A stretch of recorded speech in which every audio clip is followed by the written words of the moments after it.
Então, Então, essa é uma... Deixa eu apresentar só, João, e aí a gente Tá. já... Então, Doutor, essa só é um uma instantinho. reunião do Serviço de Urologia do Hospital de Base, da Unidade de Urologia, na verdade, coordenada pelo Dr. João Ricardo Alves. É uma reunião semanal, onde ou se discutem os artigos, né, papers científicos, ou se apresentam os guidelines das sociedades e, eventualmente, com alguns convidados. Hoje a gente está muito honrado de receber o professor Elinei Faria, um dos grandes especialistas brasileiros em cirurgia minimamente invasiva, saído de Barretos e agora em Belo Horizonte, né? E o doutor João foi orientando dele na pós-graduação, e eu passo a palavra a ele para ele apresentar o doutor Elinei mais completamente para dar início à reunião. Obrigado, Derivaldo. Eu queria primeiramente agradecer a SBUDF pelo apoio, por disponibilizar a plataforma aí do Zoom para a gente poder fazer essa reunião. Como o Derivaldo disse, a reunião é dos residentes do hospital, e a ideia é sempre trazer alguém de fora para falar com mais experiência e mostrar a experiência de outros serviços para nós, né? Então, hoje a gente começa com um convidado de peso, que é o Dr. Elinei Ferreira Faria.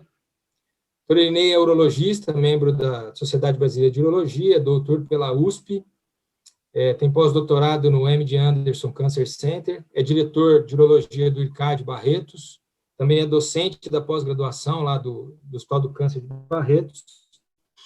Ele é muito conhecido e é um entusiasta e um divulgador da cirurgia minimamente invasiva no Brasil. Muitas pessoas já passaram lá por Barretos e tiveram uma parte da formação minimamente invasiva com o Dr. Elinei. Atualmente, então, ele está em Belo Horizonte, trabalha no Hospital Felício Roxo e no Instituto de Cirurgia Robótica e Uro-Oncologia de Belo Horizonte. Elinei, fica à vontade aí, a palavra é sua. João, obrigado pelas palavras aí. O João foi um dos meus melhores alunos de mestrado, muito dedicado, inteligente, não deu um pingo de trabalho. É o seguinte, você precisa você tem que me pôr como host. Aí eu não sei quem que está coordenando a reunião. Sou eu que estou. Eu vou descobrir isso aqui agora, né? No canto à direita, você põe canto primeiro, à direita, você põe Elinei Faria. participantes. Tem um more aqui, make host. Isso, tá aí. Agora você é o host. Vê se entrou aí. Perfeito. Então, é o seguinte, eu estava conversando com o João, né, o que a gente ia falar, assim, é interessante, pessoal, porque o que acontece? Artigo científico, hoje o conhecimento é absolutamente disponível, né? Assim, o R1 de urologia consegue ler, se quiser, em tempo real, né? O mesmo artigo que o melhor expert na Alemanha, nos Estados Unidos, então o conhecimento realmente ele está muito democratizado. Então, o João, a gente teve a ideia de trazer um pouquinho umas coisas que não tem no livro, né? Que é um pouquinho de experiência, um pouquinho de vida prática, e um pouquinho do que a estrada, nos fala aí. Bom, acho que eu que tenho que admitir no pessoal aqui, né? Tá aparecendo para mim aqui. Bom, então, a gente falar um pouquinho Desculpa, viu, Elinei? Só não admite o Zoom user ou qualquer coisa assim, para evitar hackeamento. Tá bom. Ok.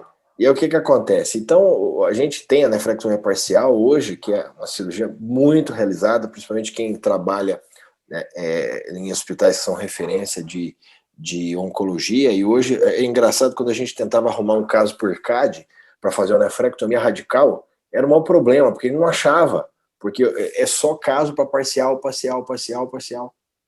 Eu não estou conseguindo admitir ele, hein?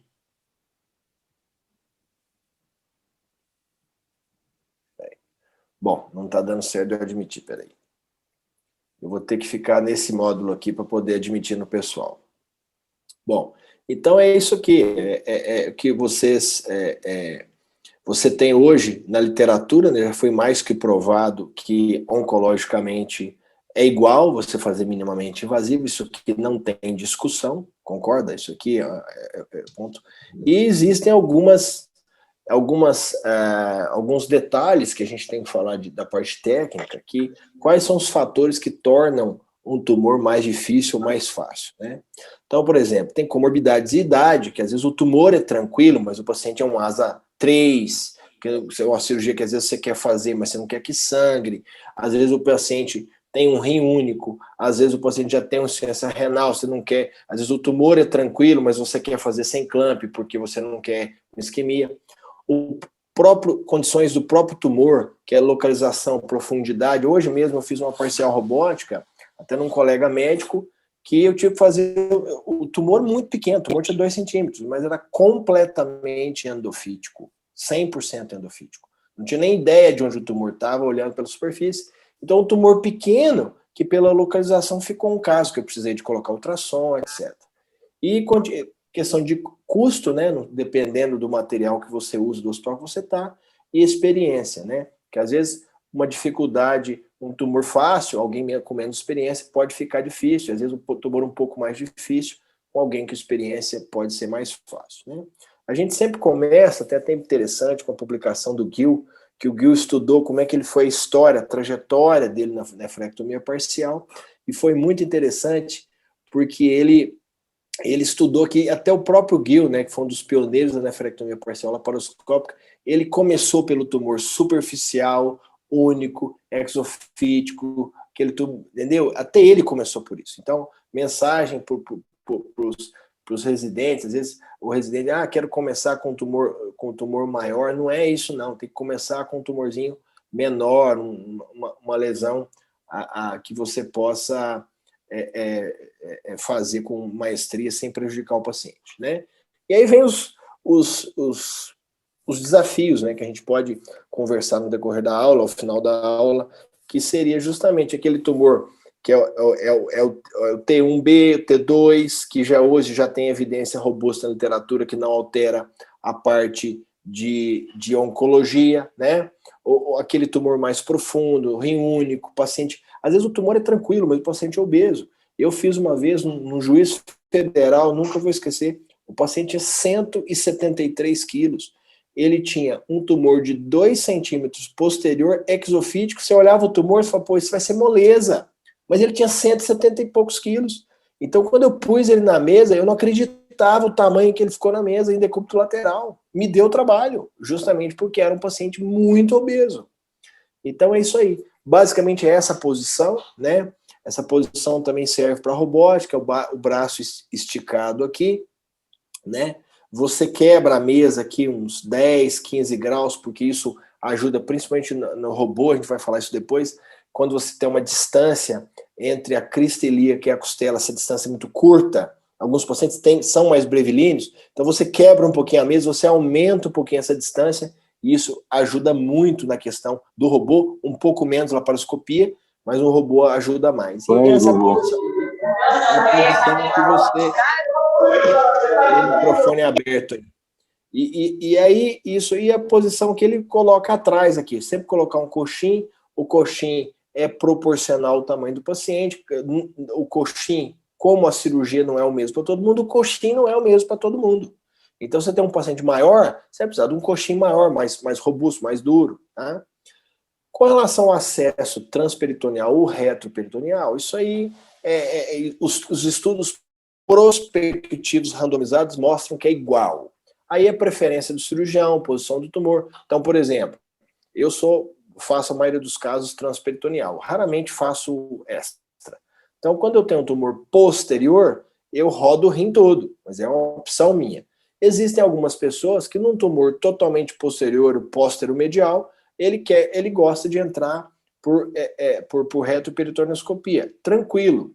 Também já entrei e fiz alguns casos por retroperitoneoscopia, mas eu confesso eu não gosto muito. Eu prefiro rodar o rim porque eu gosto de mais mobilidade, mais espaço para trabalhar.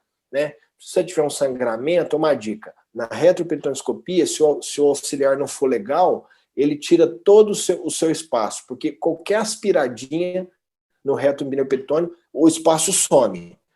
Você está transperitoneal, isso é um pouco melhor. Essa aqui são as punções, né? As punções na laparoscopia à direita, depois a gente vai ver nas punções robóticas que são mais ou menos parecidas, né?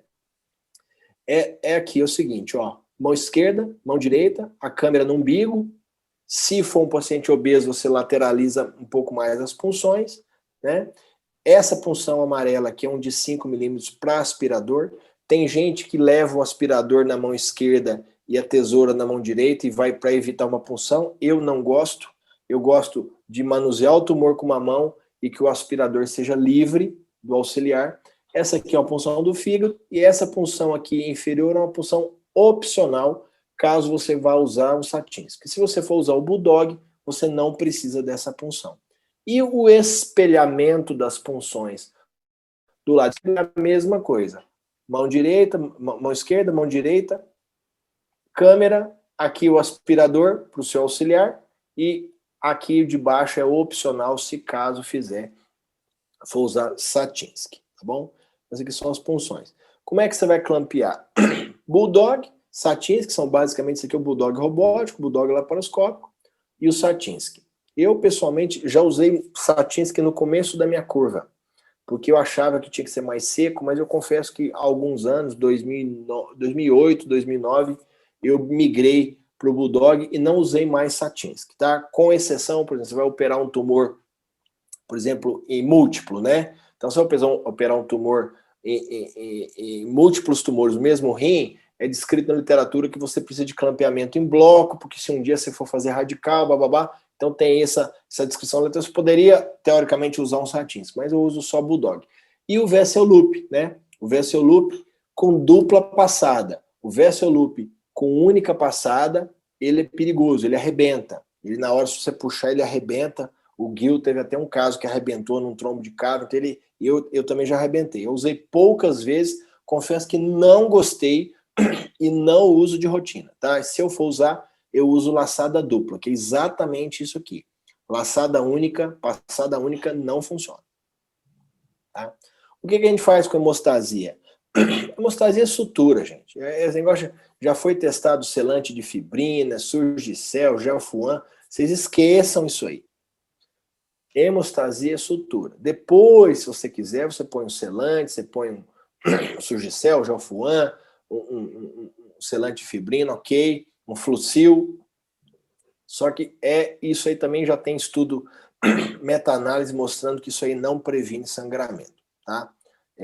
Mas o que resolve é sutura e nós vamos discutir isso no decorrer da aula. É uma corrida contra o tempo, tá? Vários artigos desafiando a questão do tempo. Parece que fecharam em 20, 25 minutos a questão da isquemia. Mas olha que interessante. Quando começou a fazer nefrectomia parcial, qual que é o valor que era na métrica do cirurgião? Era só isquemia, não era isso? Todo mundo anotava isquemia. Mas de alguns anos para cá, principalmente dos estudos da Mayo Clinic 2011, 2012, já se viu, né, já tem quase uma década, já se viu que a qualidade do parênquima e a quantidade do parênquima que ficaram tem a ver com a função renal. Então, se você pegar o trifecta renal e fizer uma proporção entre a quantidade de parênquima que você ressecou e levar em consideração uma análise multifatorial e colocar a análise multifatorial a isquemia cai bastante o poder dela na predição de função renal. Então quer dizer que eu não estou nem com a isquemia? Não é assim. A isquemia ainda é um ponto crucial, mas hoje já se sabe que depois de um ano de recuperação, a isquemia até 40, 45 minutos não tem problema. Então assim, mas qual que é a recomendação? A recomendação ainda é estar abaixo de 20, 25 minutos. Então, inclusive, tem um estudo bem interessante agora, uma revisão bem interessante que revisou 1.100 estudos, incluiu quase 29 artigos e mostrou que você fazer uma isquemia pequena e fazer zero isquemia não tem diferença estatisticamente significativa de você fazer em questão da função renal. Claro, tumorzinho pequenininho, dá para fazer endofítica, manda bala. Mas você imagina se você tem, às vezes, um tumor com um potencial de sangramento maior, e você faz clampando, você deixa menos sangue, faz uma cirurgia melhor, você vê melhor o plano, e tem outra argumentação. Às vezes você quer fazer sem clampar uma lesão muito grande, muito central, o que acontece? Você começa a sangrar demais, a primeira coisa que você faz é ir com a tesoura longe do tumor. aí você acaba tirando mais parênquima, você acaba cortando grandes vasos que você não queria cortar, você começa a virar uma lambança. Então, saber selecionar os casos de isquemia zero, de clampeamento seletivo, aqueles que você vai fazer um desclampeamento precoce, que eu acho que é uma estratégia fantástica, depois a gente discute isso, tá? E por aí vai, tá? Faz tudo o que tem que fazer. Soltou o clampzinho, hidrata, manitol, furosemida já caiu bem por terra. O que melhor você tem para melhorar o período pós-isquemia dos radicais livres é manter a pressão arterial boa, entendeu? A pressão arterial média boa e hidratar bem o paciente. O resto você pode fazer, mas já tá, a literatura não está muito mais focando nisso não, tá bom? Você tem algumas ferramentas para fazer, para diminuir, né, tempo de isquemia. Uma delas, descrito em 2000 e alguma coisa, pelo... esqueci o nome dele, que fazia o slide clip, né, que você põe o Hemolock e estica, isso aí você evita ficar dando nó, isso ganha tempo. Erlang clamping, né, que é você fazer o descampeamento precoce, foi preconizado pelo Gill na década de 90 ainda. Isso é bem legal. Por quê? Porque quando você desclampeia precoce, qual que é o racional? Primeiro, que você reduz a isquemia para 10, 9, 8 minutos só. E outra coisa, quando você faz a sutura medular e solta o clamp, você vê aonde vai sangrar. E quando você vê onde vai sangrar, você já dá o ponto. Tá? É muito desagradável se você fechar todo o rim, fizer a sutura da medular, fizer a sutura do parênquima, desclampear lá com 20 minutos e descobrir que tem uma artéria zangada ali na medular, jogando sangue para tudo quanto é lado. Você vai ter que desfazer a sutura que você fez do parênquima para pegar essa artéria. Então, faz a suturinha da medular, solta para ver o que aconteceu, e aí se você tiver uma outra artériazinha, você ressutura. Eu acho muito seguro. On demand, isso aí foi o Bollens que postulou isso aí, isso não é muito usado, só na França. Clamp seletivo eu gosto demais, eu acho que um bom estudo da árvore arterial, se você puder fazer clamp seletivo, é legal. Dissecção, micro dissecção hilar, eu já fiz uma vez, quando eu fui testar um Firefly no robô, demora pra cacete, falei palavrão, desculpa, demora pra caramba isso aí pra fazer. E off-clamp, hoje, assim, eu já fui entusiasta do off-clamp, hoje confesso que eu, depois de estudar essa parte de parênquima, tudo, eu acho que uma isquemiazinha de 7, 8 minutos, pelo menos, para tirar o tumor com segurança e dar os primeiros pontos, não tem problema. Sabe que uma vez a gente fica com cabelo branco, a gente conta história, né, João? Uma vez eu inventei de fazer num rim único um off-clamp, né? E laparoscopia. Na época não tinha o robô disponível naquele dia, né? Na verdade marcou o robô, mas eu não tive o robô porque tinha outra equipe que tinha marcado a cirurgia robótica, e eu falei, vou fazer laparoscopia mesmo. E resolvi fazer off-clamp.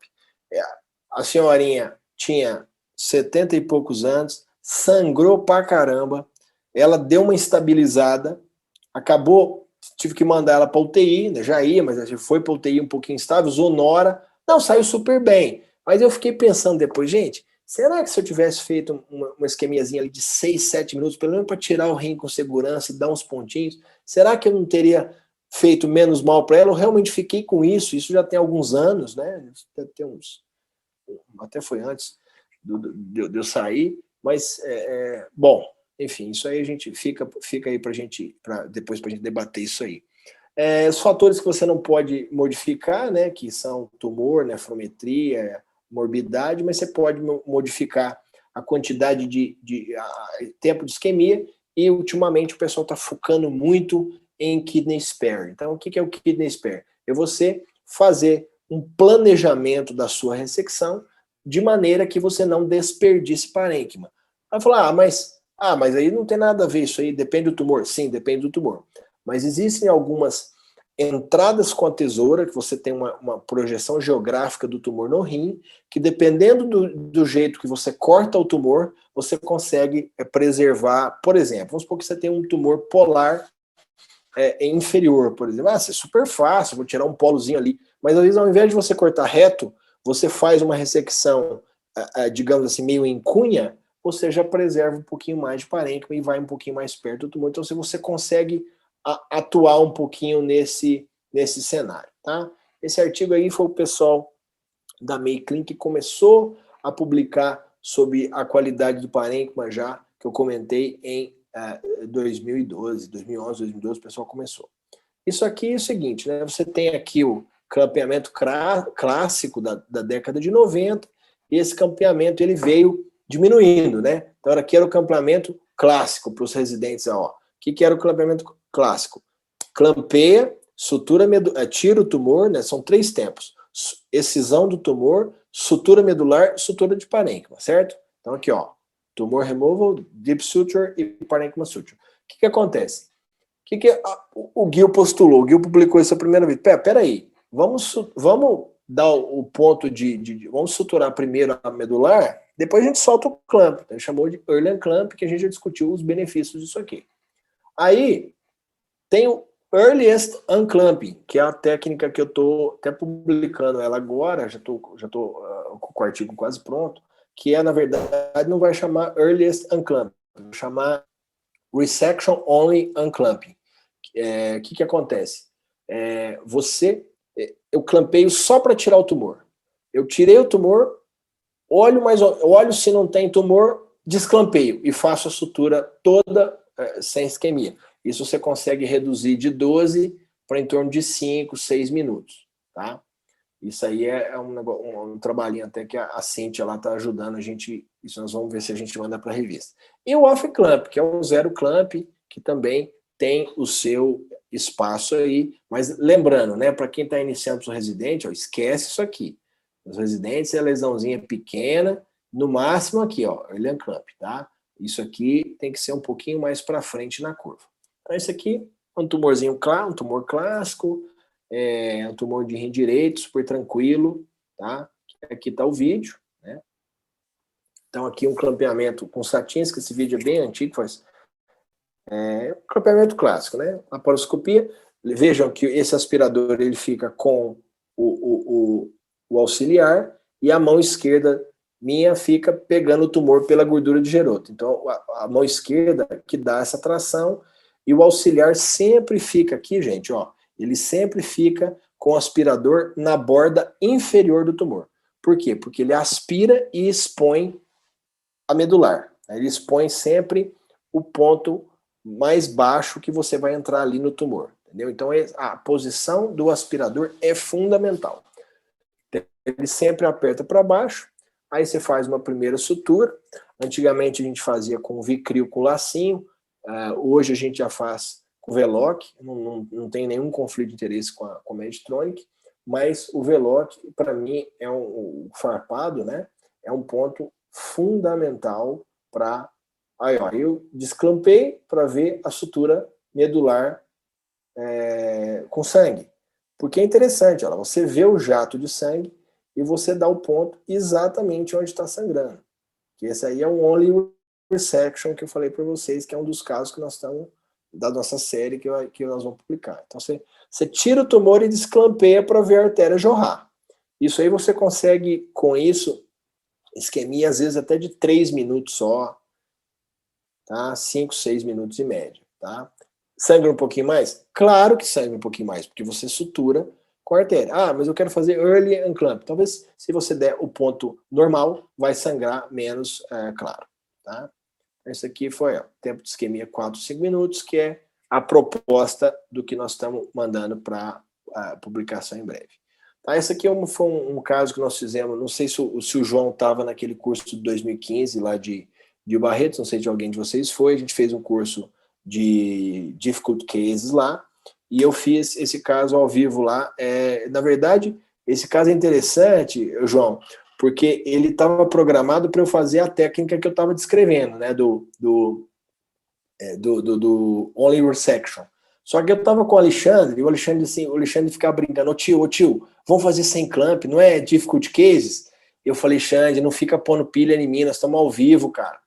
Cara, e só sei que o negócio, eu falei, eu vou fazer o seguinte, eu vou dando uma olhadinha no tumor se eu achar favorável, eu faço sem clampeamento. E foi isso que aconteceu.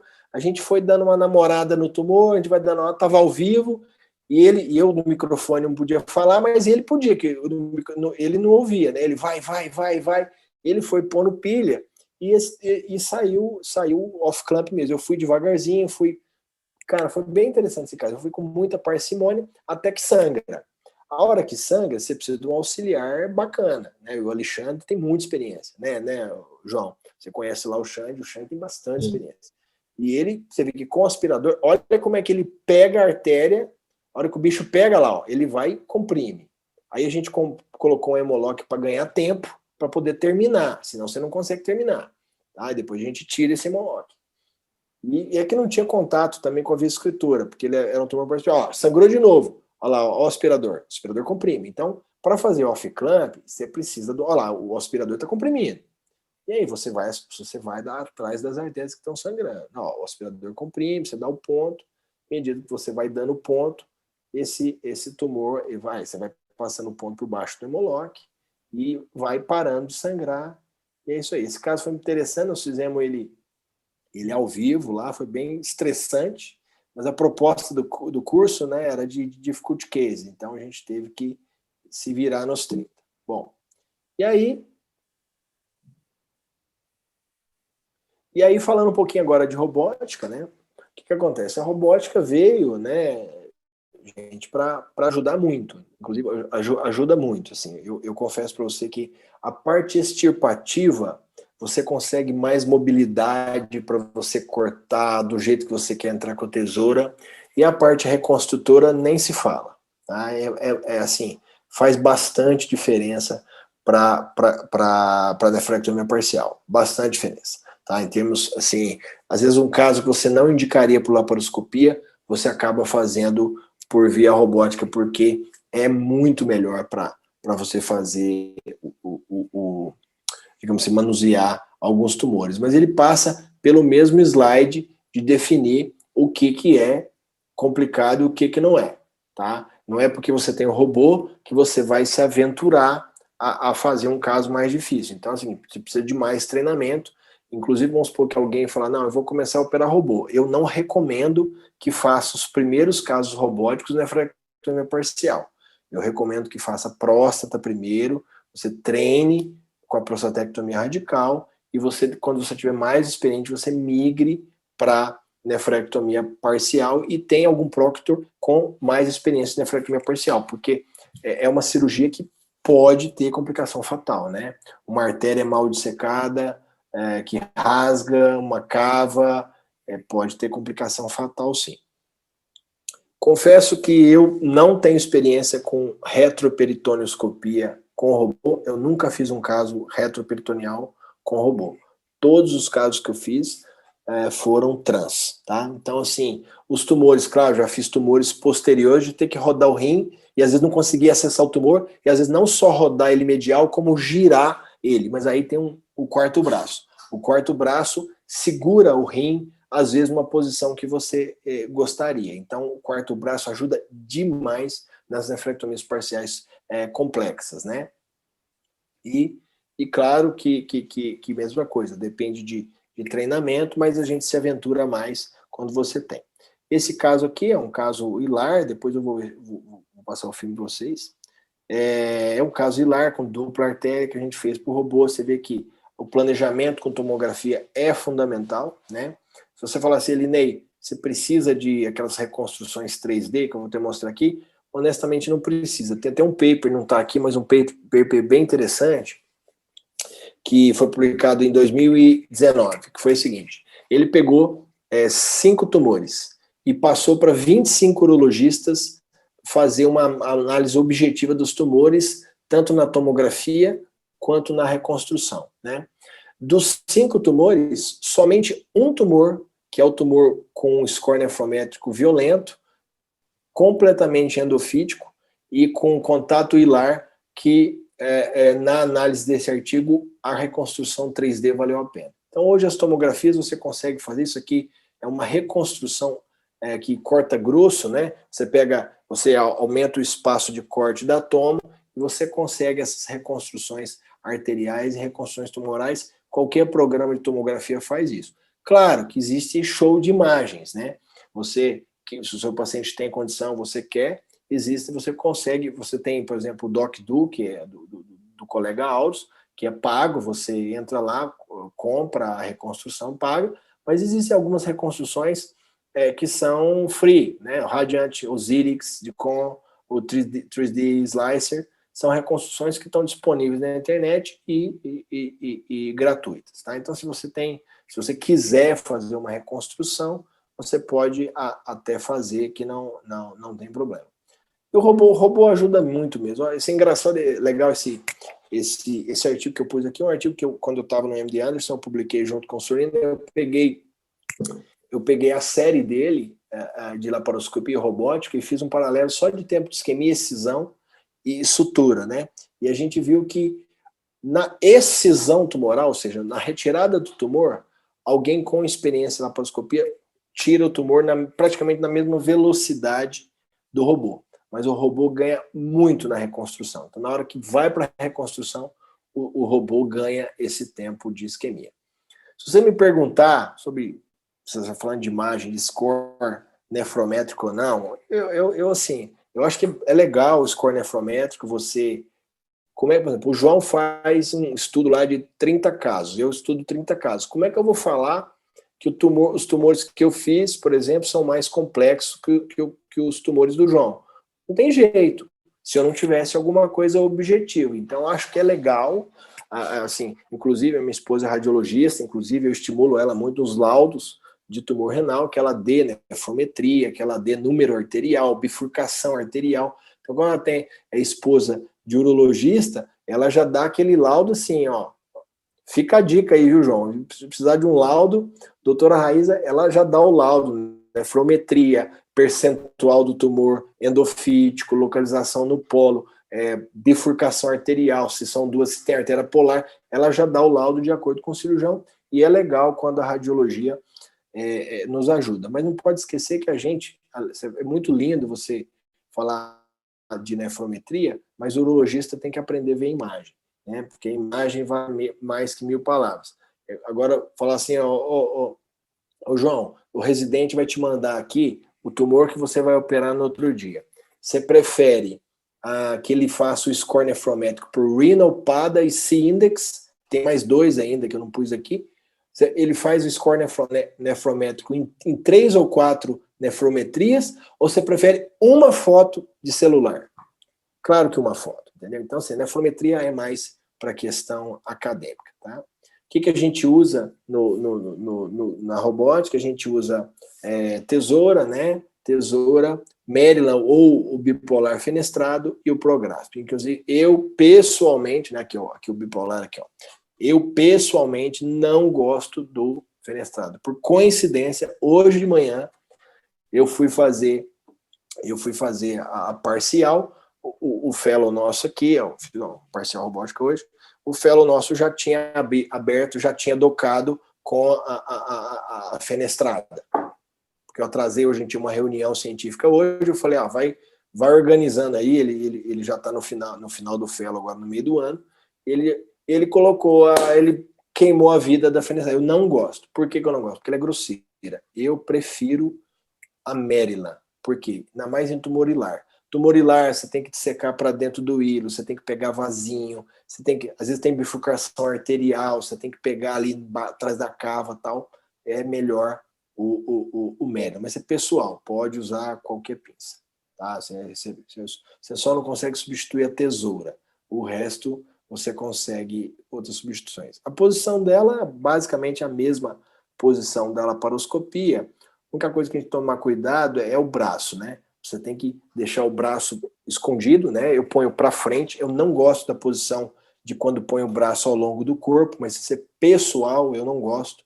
Eu gosto que o braço fique esticado na posição e fique com o abdômen todo livre. Porque quando você põe o braço aqui, o que acontece? Você, para abrir campo, você acaba pondo o braço mais para trás, né? Aí o braço vai ficando para trás, você acaba abrindo campo, na hora de pôr os campos, chega para lá, daqui a pouco o paciente está com dor no ombro. Então, eu gosto de acomodar ele igual está aqui, porque eu sinto muito mais segurança durante o procedimento com relação ao braço do paciente, mas é pessoal também. Se for na França, o pessoal adora um braço ao longo do corpo, mas aí pode fazer o que quiser.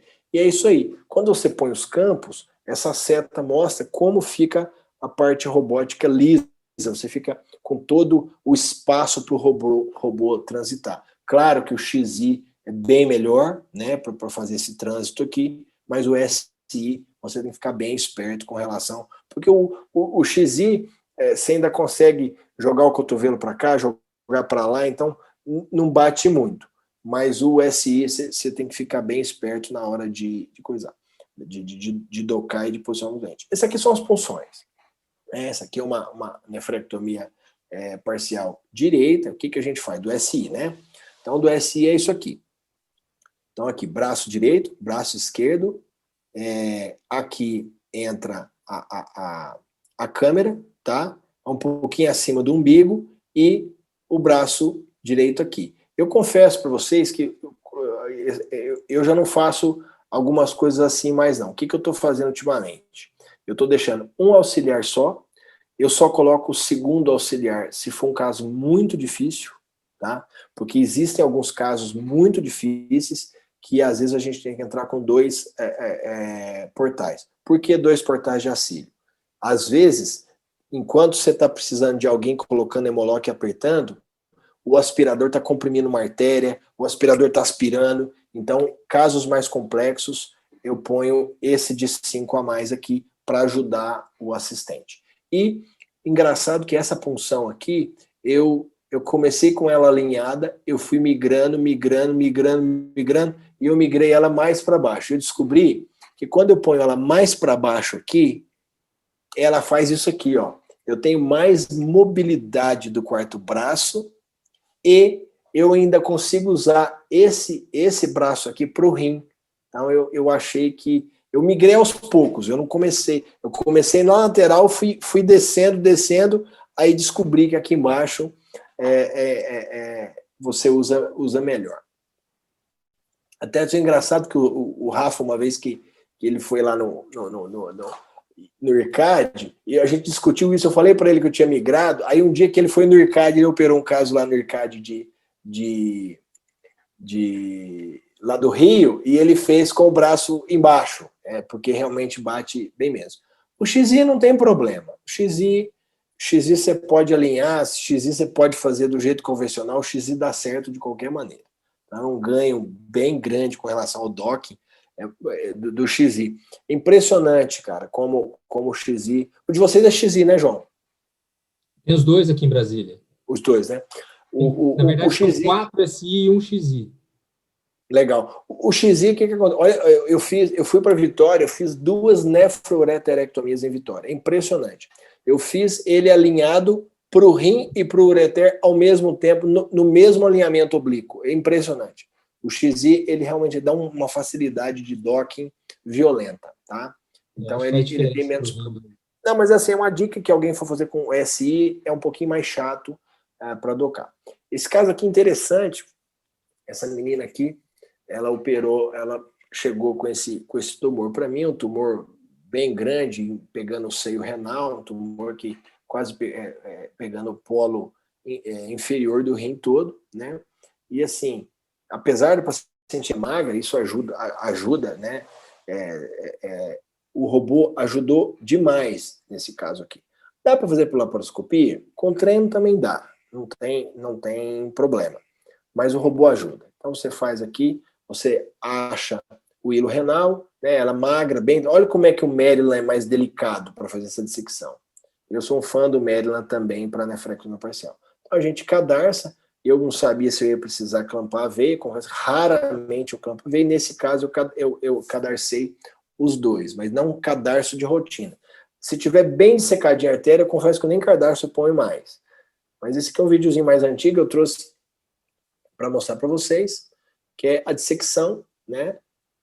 Achando o ureter, e aí o tumor é todo esse polo aqui, você vê que não dá para ver o tumor. Mas a decisão, né? A gente não tinha ultrassom intraoperatório nesse dia, né? E aí eu achei que dava para fazer e fiz. Então, um clampeamento dessa paciente, aqui o cronômetro rodando, e aí a gente fez você corta o parênquima, né? E até achar o tumor. Depois que eu achei o tumor, dá para ver bem aqui, ó. Vai aparecer a circunferência dele. E aí, ó, pegando um cálice sendo liberado, tá? E esse tumor tá aqui, ó. Tá? Já dá para ver a circunferência dele. Então, o tumor ajuda muito. Ó. Note que o braço 3 segura o tumor, segura o rim, e eu consigo trabalhar com o braço 2 e a tesoura com mais mobilidade. Então, aqui já finalizando a ressecção, a heminefrectomia e a reconstrução. Olha como o robô ajuda muito nessa reconstrução. Seja usando um fio, o Veloc 3.0, mas não usa o 180 não, que ele é longo. Tem que usar o 90. Tá? E aí essa reconstrução. E aí o cronômetro correndo e a tendência nossa é fazer o desclamamento precoce. Tá? A gente já faz uma sutura medular e tira para ver o que acontece. Aí, claro, fica uma arteriazinha sangrando e aí você vai tranquilo e dá o pontinho onde está sangrando e depois faz a reconstrução parenquimatosa e coloca o Surgicel. Se eu tiver disponível, apesar de evidência, aqui era um vasinho que depois a gente notou que ele estava aberto e a gente acabou colocando um Hemolock. Tá? Cortando, tirando as fitinhas. E o fechamento da gerota. Assim, eu fecho a gerota de rotina. Eu tive um paciente uma vez que eu acabei não fechando a gerota e eu lembro muito bem que ele reclamava, eu tive que girar, eu tive que rodar o rim dele, porque o tumor dele é posterior, e eu não esqueço ele no ambulatório reclamando que ele deitava para um lado, alguma coisa tombava. Aí ele deitava para o outro lado, tombava de novo. Eu sei que é o rim, que o rim dele estava móvel, e eu nunca mais deixei de fechar gerota, até porque a gerota tem um papel ainda na questão do hematoma. Se você tiver algum sangramentozinho, alguma hematominha ali, a gerota contém esse hematoma. E uma dica aí para os residentes é o seguinte: sempre abra a gerota pensando em fechar. Porque se você não planeja a abertura da gerota, a hora que você vai fechar, você não acha nada com nada. Então você faz um planejamento da gerota. Você olha a gerota longitudinal e faz um planejamento. Eu vou cortar daqui, aqui e depois eu vou fechar aqui. Tá? Então é bem interessante você estar atento para fechar. Para fechar, você tem que abrir de maneira correta. Tá? Então, isso aqui é um outro tumor, um tumor também que abalava aqui o rim à esquerda, um tumor até relativamente difícil, que a gente tem que rodar o rim, um tumor grande, e que tocava aqui, era bem central no rim. Então, a gente isolou a artéria. Se tiver... Olha que interessante, eu vou ter... Quando a artéria está mais posterior, que fica mais difícil de colocar o bulldog, é legal você colocar a fitinha. Se ela estiver bem exposta, até não precisa, mas às vezes a fitinha te ajuda a puxá-la um pouquinho. Essa aqui é a cortininha de faria, é bem legal para não ficar a gerota caindo na sua frente. Eu faço essa cortininha aqui, ó. Eu furo o peritônio, coloco 2 Hemolocks, e isso eu faço a cortina aqui, essa cortininha segura a gerota posterior e eu fico com as mãos livres. Então aqui o tumor, né, palpando aqui onde eu vou incisar. Aqui, ó, tá vendo como é que traciona e tira a artéria de trás da veia? É bem interessante. Eu coloquei 2 bulldogs, mas de rotina eu uso só um mesmo. Ó, você já viu o rim brancão, né, o rim isquêmico. Você pode usar no XIL Firefly se quiser para documentar, mas eu não tinha dúvida, não. O estudo da tomografia em termos da artéria foi bom, né? Firefly você vai usar mais quando você precisa fazer um clampeamento seletivo. Clampeamento total não tem sentido. Então você incisa o parênquima e você vai aos poucos aqui, ó, na parte medular, você vai, digamos assim, dando uma esfregadinha no tumor, né, para não ir muito central. E aí você consegue nessa parte central fazer a nucleação e na parte do parênquima seccionar, né? Que é o que todo mundo faz nesses tumores mais centrais. Então aqui a área de reconstrução, uma área de reconstrução bem robusta, né, bem ampla. Então eu acho que o robô ajuda muito nesse caso, porque ele acelera bastante. Olha que interessante, o detalhe da agulha. Olha como eu não coloco a agulha profunda. Por quê? Porque você pega um tumor central desse, se você angular a agulha de maneira errada, você vai lá no rim e compromete todo o suprimento arterial desse rim. Então, olha a posição da agulha, né? É uma posição, essa sutura medular não pode cravar a agulha, não. Você tem que fazer uma suturinha mais superficial para você não ter, não prejudicar o rim. Então, às vezes, no afã ali do medo de sangrar, você coloca a agulha mais perpendicular e acaba pegando muito profundo, isso não é o ideal. Então, eu chamo a atenção para os residentes aí, sempre observar muito a posição de entrada da agulha. Então, você pode fazer algumas suturas, tem sutura coroada, tem sutura, mas essa sutura clássica de medular é que é minha preferência. Então, e sempre reaperta os hemolocks. Então, depois a gente pode falar de um estudo bem legal de hemolock, né, que é até 5, 6 newtons, e ele afrouxa um pouquinho. Então, é legal você, quando você terminar de fazer a sutura, você reapertar. O desclampeamento precoce, olha que interessante. Mesmo fazendo 2 suturas, você ainda tive algumas artérias que eu precisei pegar, e com tranquilidade você acaba pegando. Então, assim, eu fico muito mais tranquilo se eu suturar esse paciente, às vezes na vigência do sangramento, e eu debelar o sangramento, que me dá uma segurança que eu sei que ele não vai sangrar na enfermaria, né? E aí, sempre nesse momento, você fala para o anestesista, ó, põe a pressão do paciente normal, né? Porque aí ele volta a pressão do paciente para o normal, 12/8 lá, e você vê se realmente não está sangrando. Outra coisa, outro cuidado é o seguinte, paciente com hipertensão. Às vezes o paciente que não está com a pressão muito bem controlada, ele faz pico de dor, ele faz dor no pós-operatório. Aí ele dá pico sistólica. Isso para sangramento é terrível. Então sempre toma cuidado. Paciente hipertenso tem que estar bem controladinho e não pode ter dor. E ver se ele tomou o remédio da pressão direitinho. Se ele já faz uso, pede para tomar na manhã da cirurgia, que você vai ter sucesso. Não vai ter pico hipertensivo. Cuidado com pico hipertensivo de paciente descontrolado.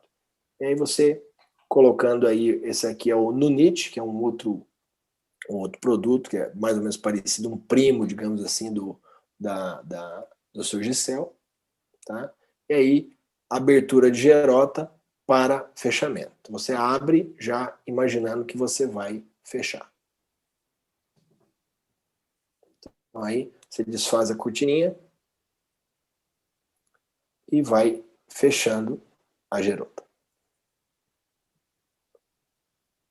Então, aí não tem muito segredo nisso aí, não. Né? Tirando a fitinha, ok. E o dreno? A gente pode discutir a polêmica drenar ou não drenar. Os casos mais favoráveis até o não dreno, com exceção do caso de hoje, que era médico, né? Médico CRM positivo, não tive dúvida. Até o menino brincou assim, doutor, esse caso não precisa drenar. Eu falei, o quê? Não precisa? Médico? Eu falei, traz o dreno lá. A preferência minha, eu gosto muito daquele Jackson Prats, né? Aquele Blake, ele tem um sistema de drenagem bem legal e ele é siliconado, ele não machuca nada o doente, ele é mais molinho. Esse aqui foi interessante, esse caso aqui foi até o Alex lá de Ilha Solteira que mandou para mim. O que acontece? Ele tinha esse tumorzaço aqui à direita, né, que pegava inclusive até central no rim, e tinha aqui esse outro tumorzinho aqui do lado esquerdo. Então ele tem tumor bilateral. Eu falei, olha, eu acho que para encarar por laparoscopia esse caso aqui, até dá para fazer, mas eu achei que ia ser mais difícil. Então eu optei fazer para ele por robô. Então foi isso aqui.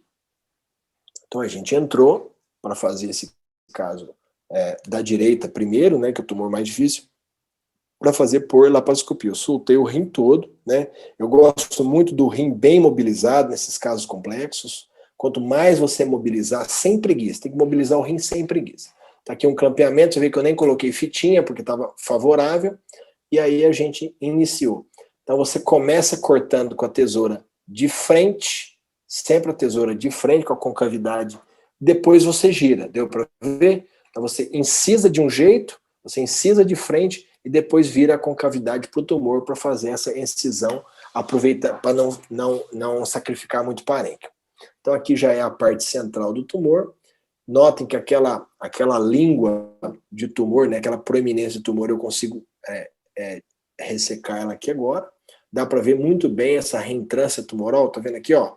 Tá vendo esse flap de tumor que entrava para dentro do sistema coletor? Eu consegui resgatá-lo e tirar ele junto com o tumor. Confesso que é um tumor bem desafiador, né? A gente foi com clampeamento direitinho e a gente pôde, com o tumor, com o rim seco, fazer uma boa reconstrução. Então, nessa reconstrução aí a gente fechou, não sei se vai dar para ver na imagem, a gente fechou sistema coletor, tinha veia aberta. Então, é uma reconstrução que, se você faz sangrando, o que acontece? Aí, ó, tá vendo um coletor que a gente teve que fechar na sutura?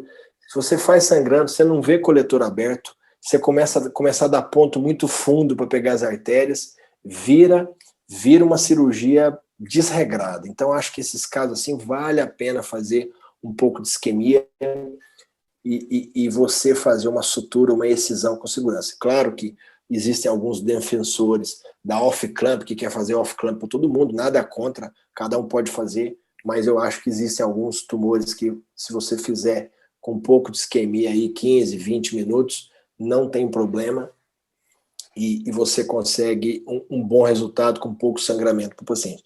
Imagina um tumor central desse, eu tendo que resgatar tumor de dentro do sistema coletor, eu tenho veia aberta, eu tenho coletor aberto. Imagina eu fazer essa sutura toda sangrando. É bem complicado, bem complexo. Tem gente que aumenta a pressão para 25, abaixa a pressão do paciente para 4, 5 de sistole, sei lá, que tem descrito tudo, mas não é o nosso foco. O nosso é segurança para o paciente e fazer aí o clampeamento, desclampeamento precoce, né? Clampeia para suturar medular e depois solta. Você vê que quando solta, sangra um pouquinho, né? Aí sangra um pouquinho, você vai dando os pontinhos, segura ali o parênquima e vai bem. E depois fechamento da gerota, como eu justifiquei anteriormente, eu sou um fã do fechamento da gerota. Então, você fechando a gerota, você acaba fazendo uma boa reconstrução e volta tudo como era antes. Você usou um Surgicel Snow aí, né? Usei bom que você falou. Também não tenho conflito de interesse com a Johnson. Olha o tamanho do tumor bem grande. O Snow, para mim, hoje é o melhor Surgicel que tem no mercado. Por quê? Aí a drenagem com dreno siliconado. Esse não é o Blake, não. Esse é o siliconado comum. O que acontece? O Snow, ele é muito bom, por quê? Porque ele acomoda em qualquer defeito renal. Ele é tipo um algodão doce. Ele entra grande e quando você vai apertando ele no defeito renal, ele vai tomando a forma do defeito renal. Então ele é bem melhor que o Surgicel clássico e bem melhor que o Nunit. Então, assim, se eu tivesse, não é todo hospital que tem, mas é bem, bem legal. E eu não tenho conflito de interesse com a Johnson, não.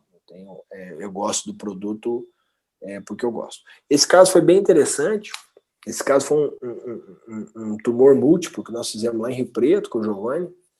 Esse paciente tem 36 anos, depois ele configurou, ele fez um estudo, ele tem von Hippel-Lindau, e ele tinha vários tumores do lado esquerdo, e inclusive tumores pegando central no rim, né? E tinha 6 tumores à direita. Então, a gente estava até pensando em fazer para ele, vamos fazer os 6 tumores à direita, e à esquerda eu não via como preservar o rim dele, porque ele tinha tumores muito centrais. Eram vários tumores e alguns deles centrais, infelizmente, e ele tinha, inclusive, do outro lado também, massa linfonodal à esquerda. Então, a gente fez, no mesmo tempo, a gente fez os 6 tumores aqui. Tem que são fotos, né, da cirurgia. A gente fez os 6 tumores, a gente fez 4 sem clampear e 2 em bloco, o mais profundo a gente fez clampeando, que foi essa foto aqui de baixo, a gente usou o clampeamento. Então a gente usou o clampeamento em uma vez só, um clamp só, e o resto a gente fez sem, né? E o Giovanni, o paciente estava muito bem, o paciente jovem, o Giovanni falou, vamos aproveitar o robô, vamos virar ele e fazer. Foi super bem, a gente virou o paciente, não era planejado, mas a gente virou o paciente e fez. Então, aqui, ó, 1, 2, 3, 4, 5, e esse tumor central aqui, que foi com isquemia de 11 minutos. Do outro lado, foi feita nefrectomia radical e uma linfadenectomia da massa ganglionar que tinha a para-aórtica, né, do lado esquerdo lá. Então, e foi interessante que eu fiquei até feliz, depois que eu abri o tumor e vi que realmente não teria como fazer essa parcial à esquerda mesmo não. Então a gente até ficou boa a indicação, o paciente saiu bem, foi para UTI, claro, para ficar 2 dias por conta de possibilidade de diálise, mas ele não precisou de diálise e foi bem, porque é um paciente jovem de 36 anos. Então, para discutir um pouquinho de ultrassom intraoperatório, né, você pode usar esse ultrassom robótico, que você faz picture in picture no próprio robô, mas você pode usar também ultrassom laparoscópico, que também dá para fazer esse sistema aqui, e você usa pelo trocar-teto auxiliar. E se você não tem, você faz o que a gente fazia às vezes lá em Barretos, de pegar o probe transvaginal, né, o endocavitário, todo mundo já fez isso, uma incisãozinha de 2 centímetros posterior, mede a menor distância entre o rim e a parede onde você vai querer fazer, faz uma incisãozinha ali, coloca um condom, né, na estéreo, no transcritor, ele entra ali e você consegue fazer como é que fala? Consegue fazer o ultrassom tranquilo, né? Pode usar um condom, que o condom aguenta e não arrebenta para fazer isso aí, tá? O condom foi projetado para aguentar a pressão. E o ICD, né, que você pode usar o verde de indocianina, se você quiser fazer clampeamento. Eu confesso que eu usei uma vez só, num caso que eu fui fazer clampo seletivo, você tem toda a técnica, você tem que injetar, esperar, temporizar, e não é um negócio também assim fundamental. Quem tem o XI quer usar, um hospital rico e quer usar, acaba usando em todos os casos, ele faz o clampeamento hilar e coloca o verde de indocianina para documentar que clampou tudo. Eu acho que, né, a gente faz off-clamp também, eventualmente tiver uma polar, alguma coisa, e o câmbio não ficar tão bom, dá para tocar o barco, mas pode ser feito também, quem tem disponível, não tem problema. Uma palavrinha sobre o single port, já tem alguns trabalhos aparecendo para nefrectomia parcial. Eu confesso que não é para todo caso, porque ele tem algumas limitações, e eu nunca usei, não, só vi, né, nós não temos aí. Não sei se já chegou no Brasil, mas eu nunca usei. Ok? Mas é isso aí. Eu acho que tanto laparoscopia quanto robótica é uma cirurgia material dependente, experiência dependente, né? Não é uma cirurgia para sair fazendo. Eu acho que um conselho aí para os residentes que estão assistindo, viu, João, aí o pessoal, se for fazer, começar a fazer pelos casos mais fáceis, não achar que você vai começar pelos casos mais difíceis, que você pode prejudicar muito o paciente, até ameaçar a vida dele. Ok? Acho que era isso aí a mensagem, João. Eu não tentei me estender muito, porque eu sei que é uma lesão, para falar de tudo, você sabe que cada slide disso aí, se quiser fazer uma aula, faz uma aula só sobre cada slide, né? Não, te agradeço. Vou pedir um favor para você. João, só um pouquinho. Passa o comando de novo para mim. Agora. Isso. Que aí eu fico aqui com a gravação aqui. Se quiser comentar, João, pode comentar. Isso, aí, vamos uns minutinhos aí de perguntas e respostas aí? Vamos. Alguém aí gostaria de fazer alguma pergunta?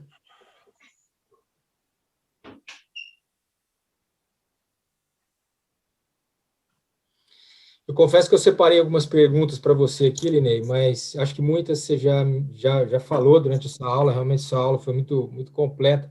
Uma delas era essa: quando que você abre mão do robô? Paciente para nefrectomia parcial, quando que você faz questão do robô? Quando que você abre mão e faz por laparoscopia? Bom, assim, como eu já fiz muita cirurgia laparoscopia, João, você sabe, já teve caso, por exemplo, teve até um caso que era um árbitro, né, que apitava os jogos lá de onde eu jogava futebol, lá em Barretos. Ele tinha um tumor extremamente complexo, pegava até, era uma heminefrectomia que ainda tinha que resgatar um pouco do tumor por dentro. Eu marquei robótica e no dia não tinha o robô disponível. Eu quase pensei de suspender o caso e marcar um outro dia que eu tivesse robô, mas acabei fazendo por laparoscopia e foi muito bem. O Xande estava comigo, o Xande falou, vamos, coitado, o cara está esperando aqui quanto tempo. Fizemos e foi muito bom.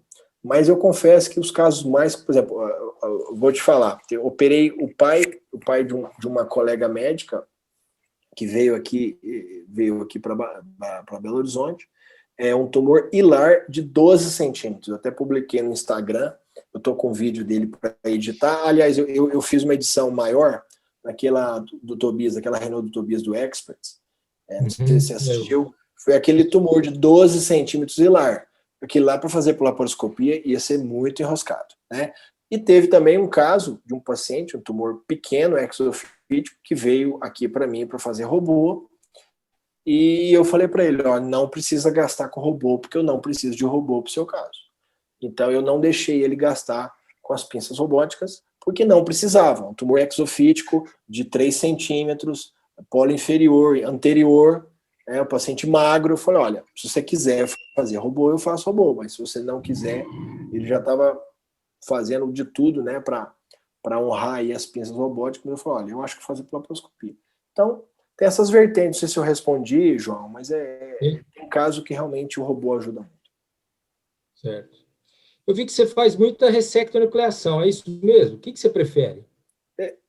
Assim, na verdade, quando você vê todo mundo falar enucleação ou ressecção clássica, se for tumor central, todo mundo faz misto, né? Não tem essa de não. O que acontece? Todo mundo entra ali na cortical cortando, a hora que pega o tumor lá no centrão do rim, todo mundo enucleia aquela base, aquele final ali. Então, as ressecções, a maioria são mistas. Você não pode chamar ela de nefrectomia clássica, nem de enucleação, ela é mista.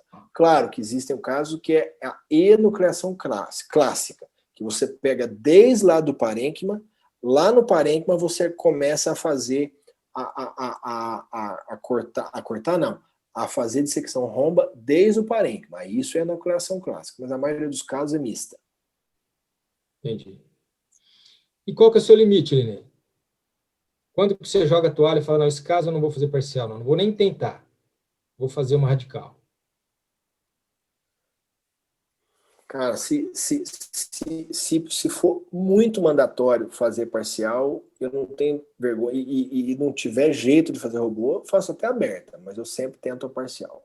Agora, o caso, por exemplo, vamos dizer, você tem um paciente há 70 e poucos anos, função renal boa, né? Já foi provado que para você ter algum efeito da função renal na comorbidade cardiovascular, você precisa de tempo, né? Não é o paciente que vai desenvolver a insuficiência renal cirúrgica, ele precisa de longos anos. Então, um paciente de 70 e poucos anos, ele está com tumor central, você vai ter uma baita trabalho, muito risco com esse paciente, às vezes é melhor fazer radical, né? Você faz radical e poupa o paciente dessa morbidade. Agora, é diferente, estou falando de um paciente com rins bons, né? Vocês sabem que tem, não quero entrar nesse assunto porque é extenso, mas ele tem insuficiência renal médica, insuficiência renal cirúrgica, e é diferente. E a médica e a cirúrgica. Então, assim, uma coisa é você pegar um paciente diabético, hipertenso, e propor isso, mas um paciente que não tem hipertensão, não tem diabetes, tem 75 anos, 80, um tumorzão grande central, eu acho que a radical você não estaria prejudicando esse paciente fazendo radical. Beleza. Alguém tem alguma dúvida? Os residentes, às vezes ficam com vergonha de falar, pode falar.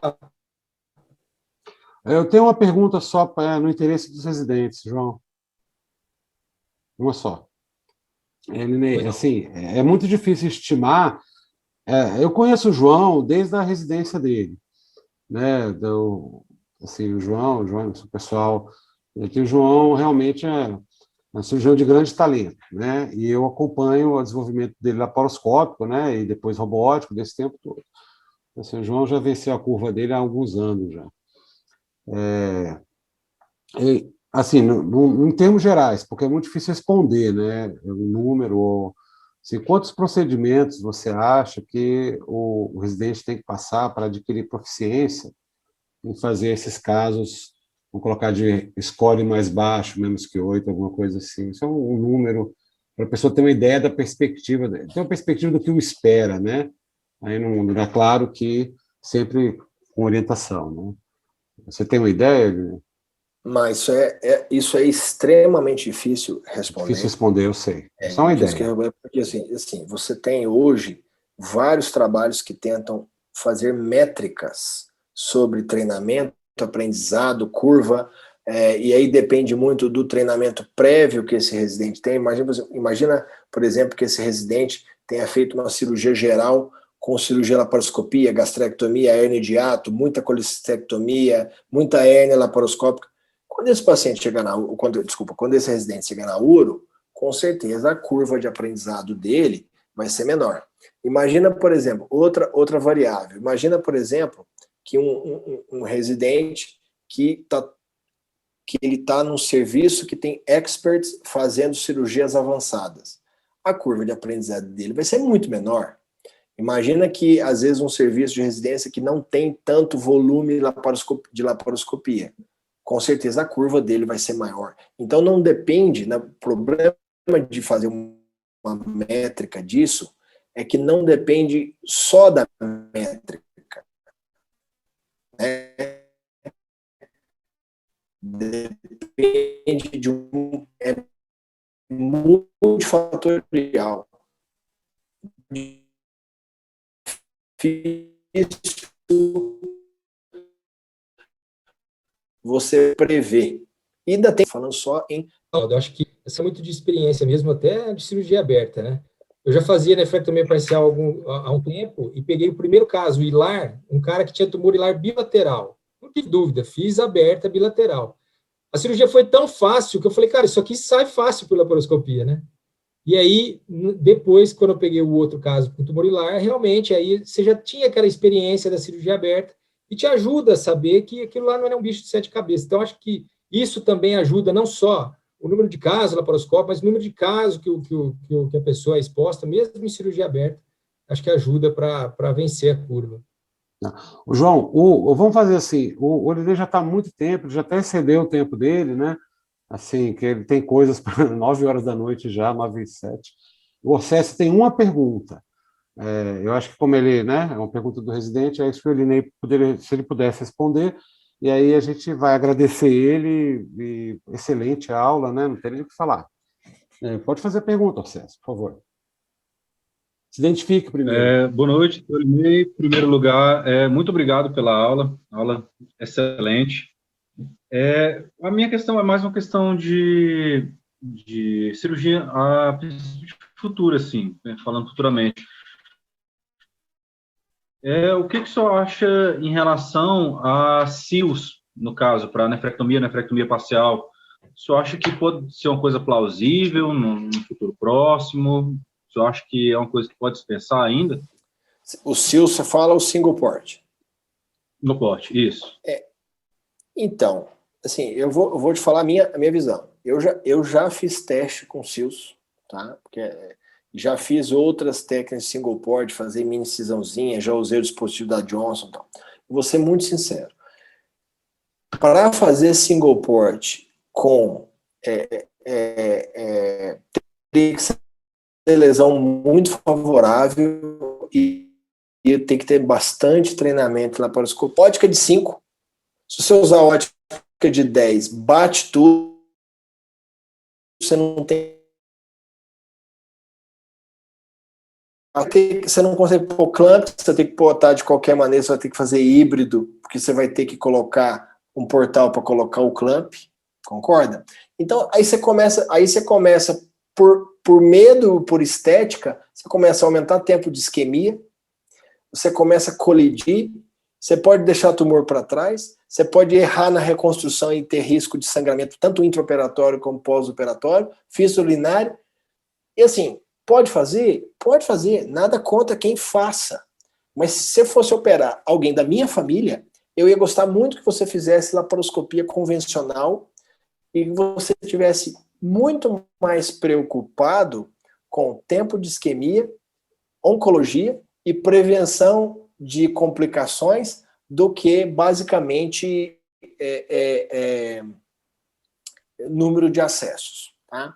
Última coisa, tem duas coisas que eu queria comentar sobre a sua pergunta. Primeiro, nós fizemos uma análise, a gente não publicou isso porque o responsável da pesquisa acabou não indo para frente, a gente nem tinha perna para fazer tudo isso publicação.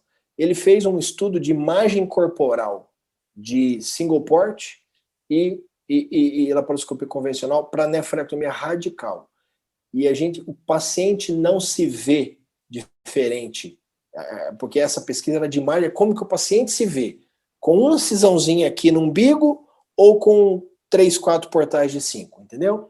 Então não tinha diferença de imagem corporal. E outra coisa, o MD Anderson tem um estudo muito interessante de 2011, 2012, acabou de ter sido publicado quando eu cheguei lá. Ele comparou, depois de um ano, até nefrectomia parcial aberta, com exceção dos pacientes que não tinham hipoestesia grande e hérnia. Depois de um ano, os pacientes estão preocupados com oncologia, eles não estão preocupados com ter feito porque depois de um ano, o cara não está preocupado se você fez single port, se você fez convencional, ou eventualmente você fez uma incisão. Ele está preocupado com o tumor. Entendeu? Não sei se eu... É a minha visão, cara, mas nada contra quem faz. Muito obrigado, doutor. Valeu. Em suma, a resposta do doutor Irinei é: se não está quebrado, não conserte. Isso aí. João, você quer encerrar? Agradecer o Irinei e tudo. Irinei, te agradeço, viu, a disponibilidade de estar aqui hoje, falando aqui para nós aqui do serviço do Hospital de Base e vários colegas de outros serviços também. Vamos ver se a gente arruma um caso legal aqui que traz para você fazer um vídeo para a gente. Pode me chamar que eu vou, viu, João? Você é um amigo muito querido e foi assim, a gente se aproximou muito depois da sua tese. Você não vai vir fazer o doutorado, não, pô? Vou fazer. Vou deixar. Ok. Então tá bom, gente. Você vai João? acabar fazendo doutorado aí, né? O pessoal tá montando pós aí. Vamos ver então como é que esse negócio roda, viu? Eu te chamo para co-orientador, qualquer coisa. É isso aí. Bom, se precisar de qualquer ajuda, aí, se quiser contar comigo para ser docente aí, para ajudar, cara. Boa, Irinei, boa. Excelente, excelente. Bom, boa noite, pessoal. Vou encerrar a reunião. Boa noite. Obrigado, Irinei. Até mais. Um abraço aí. Obrigado, hein, abraço, pessoal. Valeu. Tchau, tchau.